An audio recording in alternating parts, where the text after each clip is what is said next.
Do you think fish is always a healthy choice?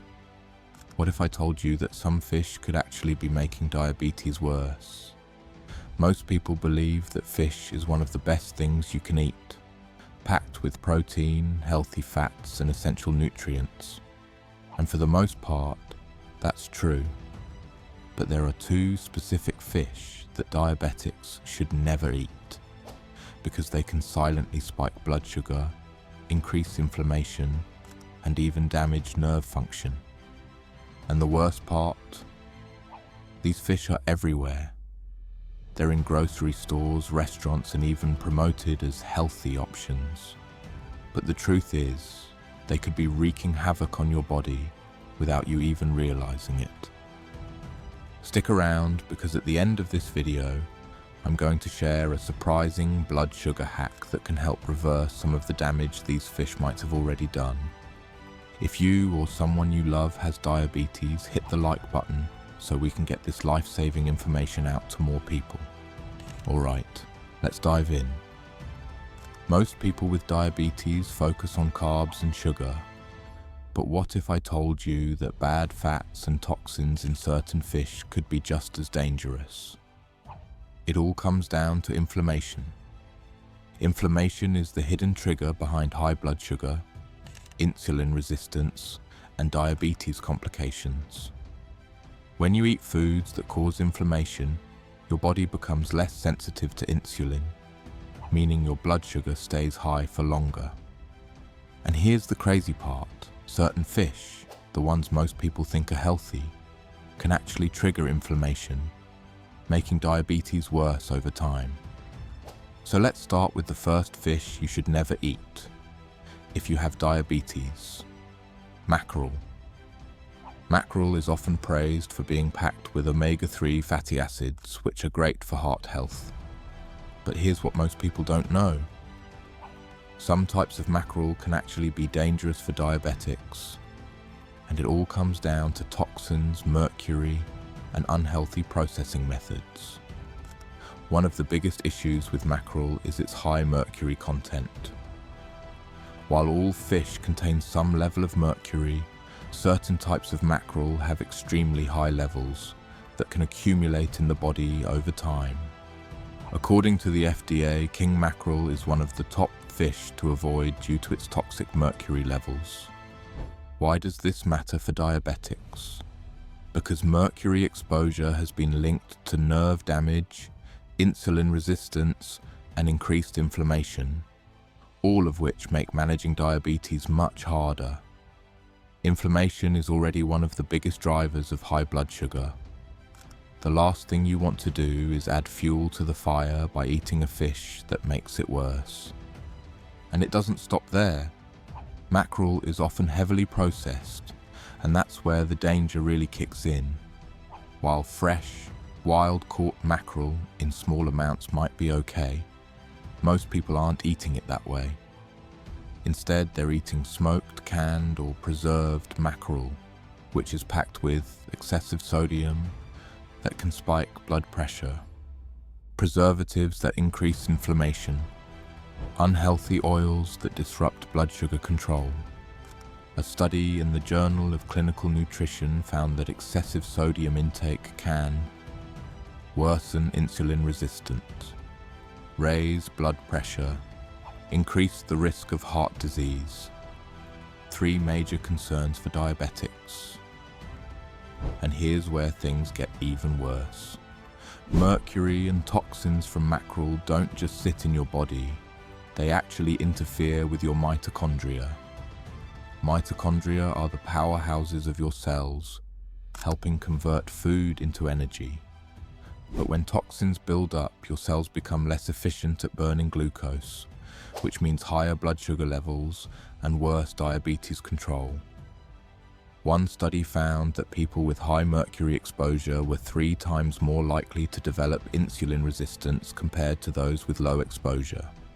So if you have diabetes or pre-diabetes, eating high mercury fish like mackerel could be making your condition worse without you even realizing it. So what's the solution? If you love mackerel, stick to smaller species like Atlantic or Spanish mackerel. which have much lower mercury levels than king mackerel. And even then, eat it in moderation, and always choose fresh, wild-caught options over processed varieties.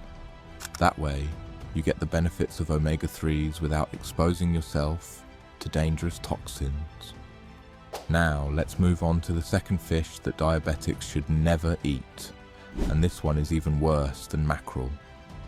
Tilapia. Tilapia is one of the most popular fish in the world. It's cheap, mild in flavor, and easy to cook. But is it really as healthy as people think?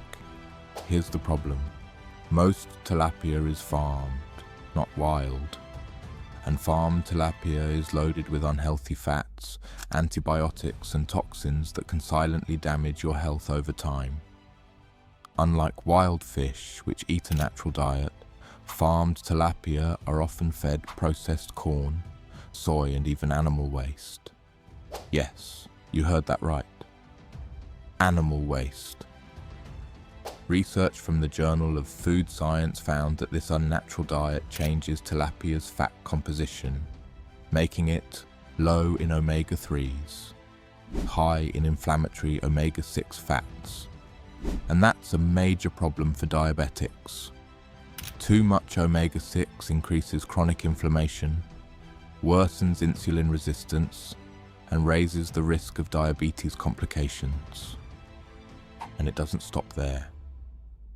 A report from the Environmental Working Group found that farmed tilapia often contains industrial pollutants, antibiotics, heavy metals, due to poor water quality and overcrowded farming conditions. Some of these contaminants, like PCBs and dioxins, have been linked to metabolic disorders and heart disease, two major concerns for diabetics. So if you're eating tilapia regularly, you might be unknowingly exposing yourself to toxins that make blood sugar control harder. Now, I have a question for you. Have you ever noticed that some fish taste different depending on where they come from? Let me know in the comments. Your answer might help someone else make a healthier choice. Most people don't think much about the type of fat they're eating, but if you have diabetes, it's one of the most important things to pay attention to. Not all fats are created equal. Some fats, like the omega-3s found in wild-caught salmon and sardines, reduce inflammation, improve insulin sensitivity, and support brain function. But other fats, like the omega-6 fats found in farmed tilapia, do the opposite. This is where things get dangerous. The modern diet is overloaded with omega-6 fats. 100 years ago, our ancestors ate about a 1-to-1 ratio of omega-6 to omega-3. That's perfect for reducing inflammation and keeping the body in balance. But today, most people eat 20 times more omega-6 than omega-3, and it's creating a chronic inflammation epidemic, especially for diabetics. Research published in the Journal of the American Medical Association found that people with high levels of omega-6 fats had higher fasting blood sugar, more insulin resistance, increased risk of developing type 2 diabetes. And guess what one of the biggest sources of omega-6 fats is? Farmed fish, especially tilapia. Because tilapia is raised on an unnatural diet of corn, soy, and grains, its omega-6 content is 10 times higher than its omega-3 content. It's basically inflammatory fish, which is the last thing a diabetic person should be eating. And it gets worse. Farmed tilapia isn't just high in omega-6, it's also loaded with toxins, antibiotics, and harmful bacteria. Let's talk about how farmed fish are actually raised. Because once you hear this, you'll never look at tilapia the same way again. Imagine a dirty, overcrowded tank filled with thousands of fish swimming in their own waste. That's the reality of most fish farms. Instead of catching fish in the wild where they swim freely in clean water, fish farms cram thousands of fish into small, polluted enclosures. The fish are often sick, stressed and covered in parasites, so the farmers pump them full of antibiotics just to keep them alive. A study from the Environmental Science Journal found that over 70% of farmed fish contain antibiotic residues, which can disrupt gut bacteria, increase antibiotic resistance, weaken the immune system. And here's the scary part. Many of these antibiotics have been banned in the United States and Europe, but they're still used in fish farms in other countries, especially in China and Southeast Asia, where most farmed tilapia comes from. That means if you're buying cheap tilapia from the grocery store, there's a good chance it was raised in polluted waters and pumped with antibiotics. And if that wasn't bad enough, farmed tilapia is also high in polychlorinated biphenyls, PCBs, a toxic chemical linked to cancer and diabetes complications. A report from the Environmental Working Group found that farmed tilapia contains 10 times more PCBs than wild-caught fish. And guess where these toxins accumulate? In your fat cells. Once they're in your body, they can stay there for years, slowly increasing inflammation and making blood sugar control even harder. Now, at this point, you might be thinking, if tilapia and mackerel are bad, what should I eat instead? Great question. There are plenty of fish that are great for diabetics. You just have to know what to look for. Let's break it down. The best fish for diabetics are wild-caught, low in mercury, and rich in omega-3s. Here are 3 of the best options. Number 1, wild-caught salmon. Salmon is one of the best fish you can eat because it's loaded with omega-3s, vitamin D and antioxidants, all of which help reduce inflammation and support insulin function. A study in the Diabetes and Metabolism Journal found that people who ate salmon at least twice a week had better blood sugar control and lower markers of inflammation compared to those who didn't. Just make sure you choose wild-caught salmon, not farmed. Farmed salmon has 5 times more omega-6s and way fewer nutrients than its wild counterpart. Number 2, sardines. Sardines might not be the most popular fish, but they're one of the healthiest. They're naturally low in mercury, high in omega-3s and packed with B vitamins, calcium and protein. And because sardines are small, short-lived fish, they don't accumulate toxins the way larger fish do. Plus, they're affordable, making them a great option for people who want the benefits of omega-3s without breaking the bank. Number 3, rainbow trout. Trout is an underrated superfood for diabetics. It has a mild flavor, it's rich in essential fatty acids, and it's a great source of lean protein, which helps stabilize blood sugar after meals. A study from the American Journal of Clinical Nutrition found that people who ate lean, high-protein meals with trout had 40% lower post-meal blood sugar spikes compared to those who ate carbs alone. And the best part, most trout in the US is responsibly farmed in clean, regulated environments, making it a safer choice than farmed tilapia or mackerel. Now, let's talk about how to prepare fish the right way, because even the healthiest fish can become unhealthy if you cook it the wrong way. Here's what to avoid. Deep frying. Fried fish absorbs unhealthy oils that increase inflammation. Overcooking. Cooking fish at high temperatures destroys its beneficial omega-3s. Sauces with added sugar. Many store-bought sauces contain hidden sugars that spike blood sugar. And here's what to do instead. Bake, grill, or steam your fish to preserve its nutrients.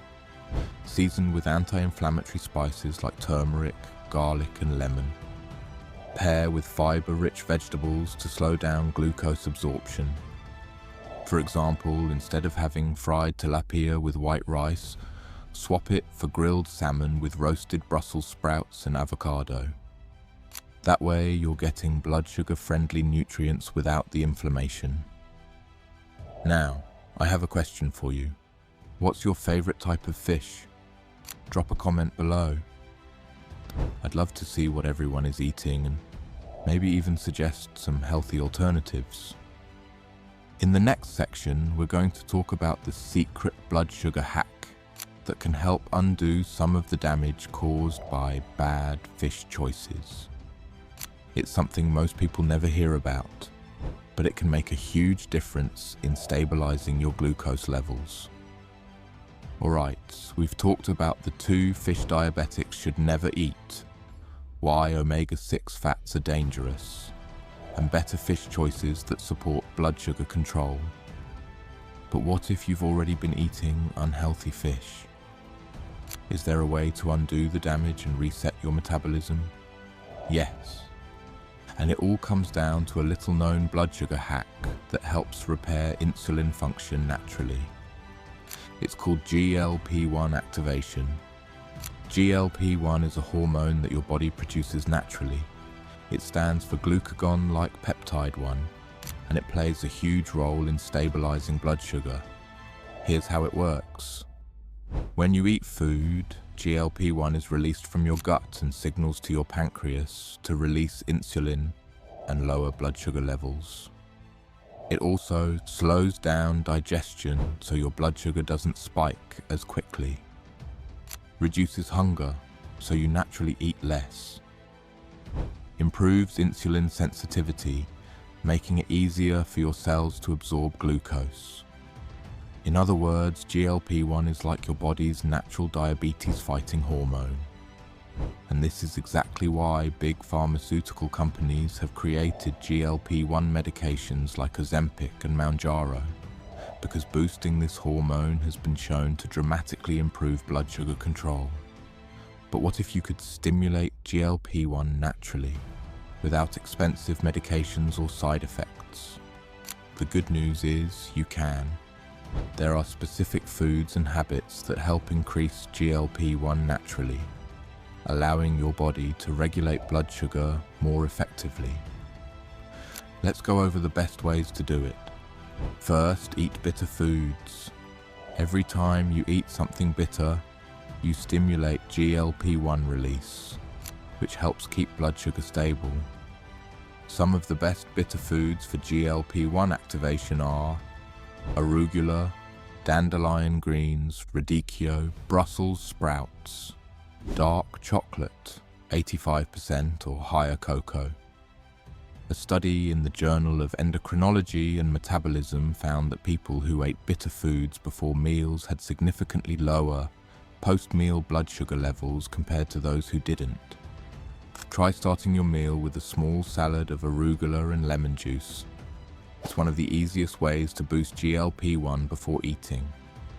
Second, eat more fermented foods. Fermented foods support gut bacteria, which play a big role in GLP-1 production and blood sugar control.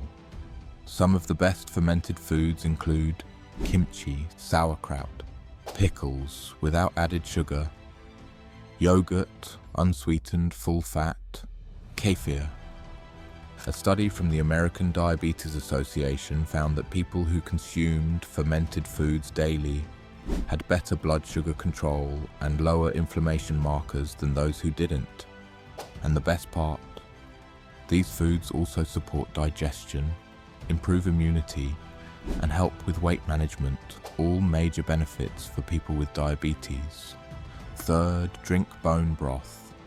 Bone broth is rich in glutamine, an amino acid that has been shown to reduce insulin resistance and support blood sugar balance. A study in the Journal of Nutritional Biochemistry found that people who consumed glutamine-rich foods had lower fasting blood sugar, improved insulin function, less inflammation in fat cells. Drinking 1 cup of bone broth before meals can help prepare your body for digestion and support glucose metabolism. Now, I know some people don't love the taste of bone broth on its own. If that's you, try mixing it into soups, stews, or even adding a splash to sautéed vegetables. so it's an easy way to get the benefits without having to drink it straight. Fourth, prioritize protein in your first meal of the day. Most people start their day with high-carb breakfasts, cereal, toast, fruit juice. But when you eat carbs first thing in the morning, you set yourself up for blood sugar spikes and crashes throughout the day.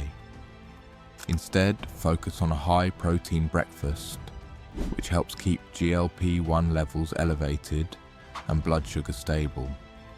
Some great options include scrambled eggs with spinach and avocado, Greek yogurt with walnuts and cinnamon, a protein smoothie with almond milk, chia seeds and cacao powder. A study in the Journal of Clinical Nutrition found that people who ate at least 30 grams of protein at breakfast had better blood sugar control throughout the day compared to those who ate a high-carb breakfast.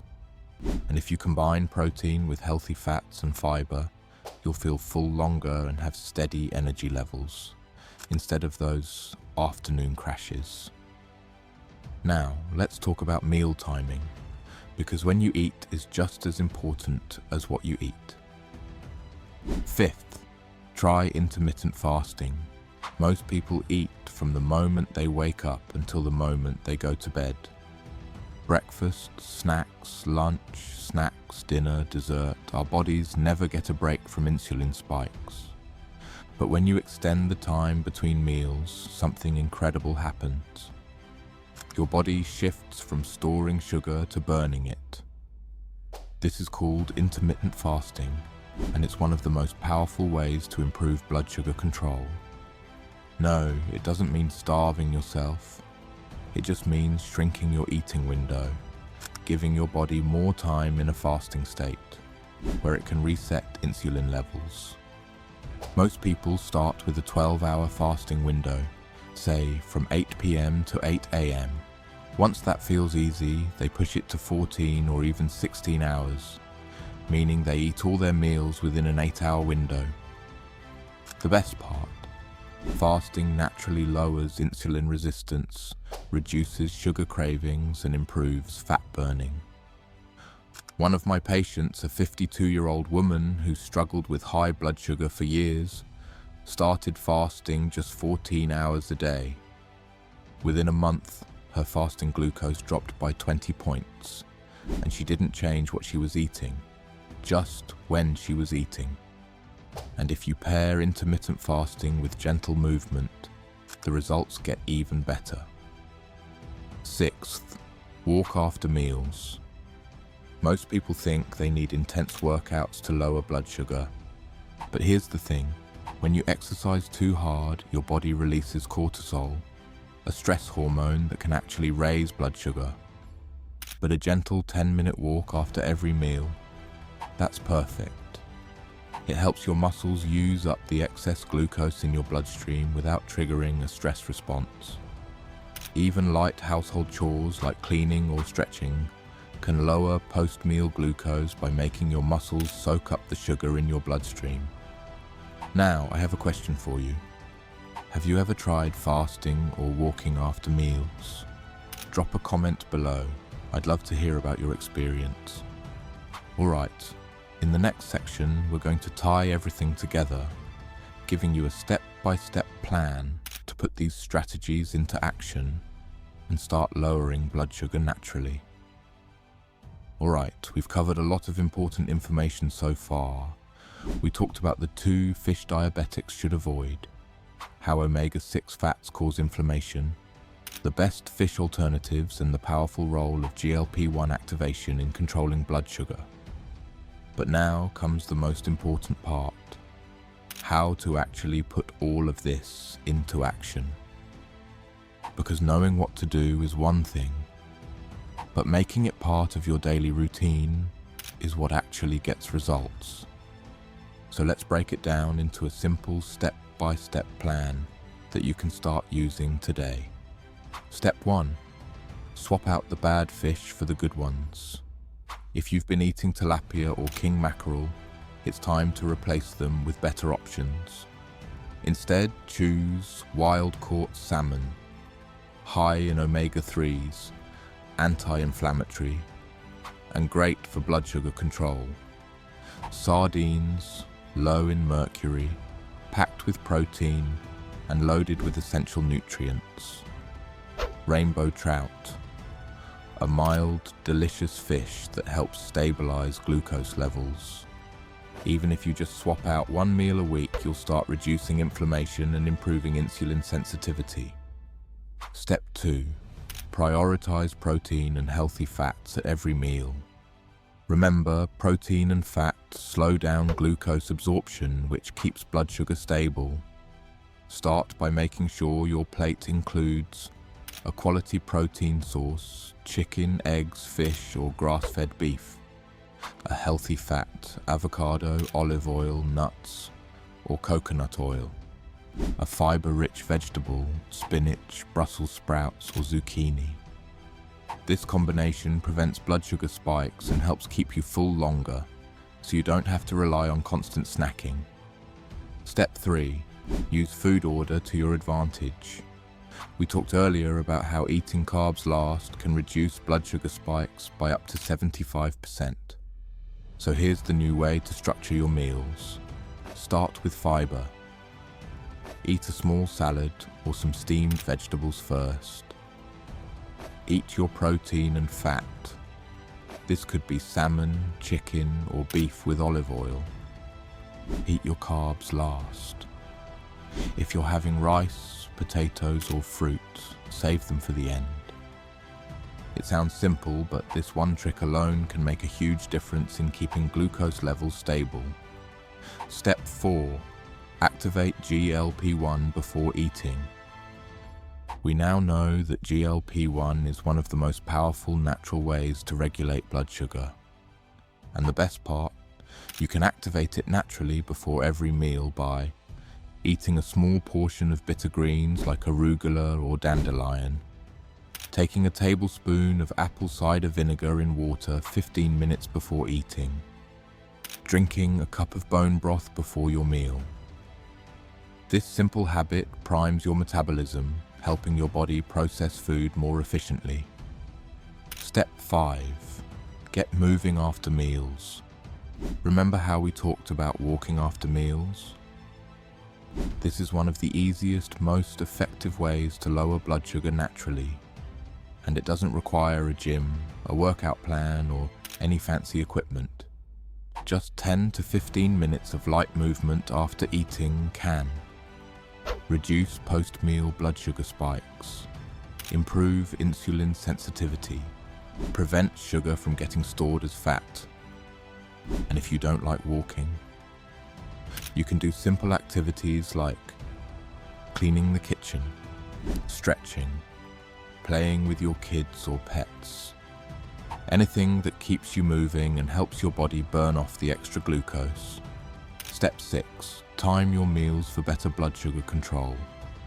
If you're eating from the moment you wake up until bedtime, your body never gets a chance to lower insulin levels. That's why intermittent fasting works so well. It gives your body more time in a fasting state, which helps reduce inflammation, improve insulin sensitivity, lower fasting blood sugar levels. You don't have to do extreme fasting. Start by fasting for 12 hours overnight, like from 8 p.m. to 8 a.m. Once that feels easy, you can extend it to 14 or 16 hours, eating all your meals within a shorter time window. A study from the Journal of Clinical Endocrinology found that people who fasted for at least 14 hours a day had lower blood sugar and insulin levels compared to those who ate all day long. And the best part, you don't have to change what you eat, just when you eat it. Step 7. Track your progress. Here's the thing, if you don't track your blood sugar and pay attention to how different foods affect you, you're flying blind. The best way to know if these strategies are working is to test your blood sugar before and after meals. Here's how. Test your fasting blood sugar in the morning before eating. Eat a meal, then test 1 hour and 2 hours later to see how your body responds. Keep a simple journal to track patterns and figure out which foods work best for you. Over time, you'll start to see which foods cause spikes and which ones keep you stable. And if you really want to take it to the next level, consider using a continuous glucose monitor, CGM.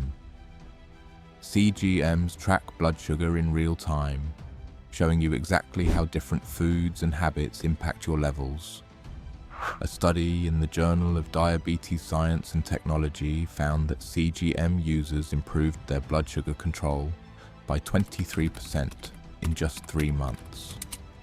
Alright, let's do a quick recap of everything we've covered. The 2 fish diabetics should avoid are king mackerel, too much mercury, inflammatory processing, and dangerous sodium levels.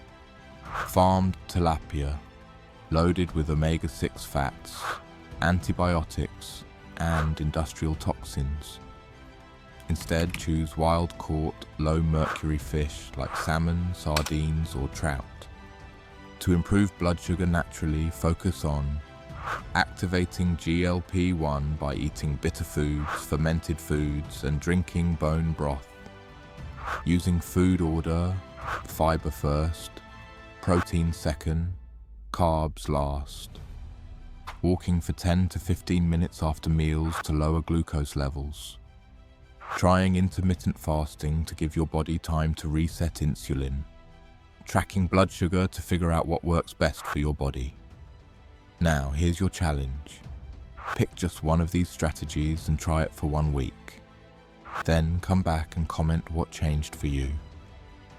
Did your blood sugar improve? Did you feel more energy, less cravings?